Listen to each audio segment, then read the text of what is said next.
اللهم لك الحمد كما أنت أهله وصل وسلم على سيدنا محمد كما أنت أهله وافعل بنا كما أنت أهله فإنك أنت أهل التقوى وأهل المغفرة. اللهم صل على محمد وعلى آل محمد وأنزله المقعد المقرب عندك يوم القيامة.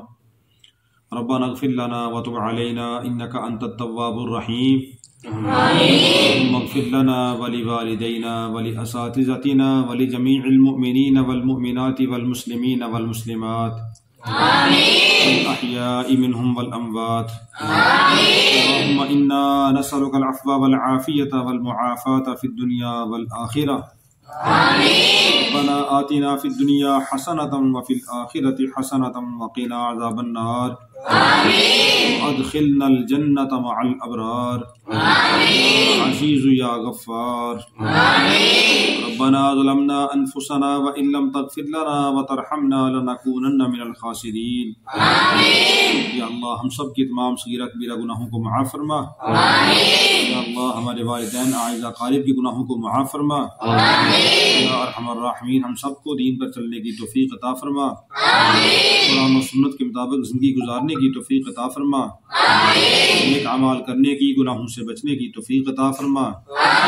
یا ارحم الراحمین ان بچوں نے جتنا بھی قرآن پاک پڑھا ہے اس کا ثواب جو فوت ہو چکے ہیں یا اللہ اس کا ثواب ان سب کو پہنچا دے.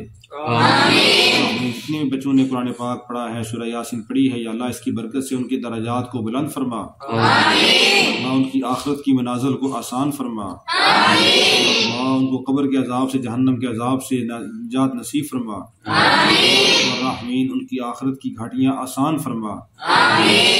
الراحمین جنت الفردوس میں اعلیٰ مقام نصیب فرما. الراحمین ساری دنیاوی اخروی ساری پریشانیاں دور فرما. ان کی اولاد کو ان کا فرما بردار بنا دے. ان کی ساری حاجات کو پورا فرما. ان کے اہل خانہ میں اتفاق و اتحاد، پیار و محبت نصیب فرما. اہل خانہ سمیت ان کو بار بار حرمین شریفین کی زیارت کی توفیق عطا فرما. یا ارحم الراحمین ہم سب کو بھی حرمین شریفین کی بار بار زیارت کی توفیق عطا فرما.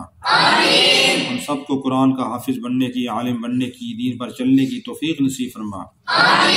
اور رحمین وہ تمام خیریں جو رسول پاک صلی اللہ علیہ وسلم نے مانگی ہیں ہمیں بھی نصیب فرما. تمام شرور جن سے رسول پاک صلی اللہ علیہ وسلم نے پناہ مانگی ہم سب کو بھی پناہ نصیب فرما.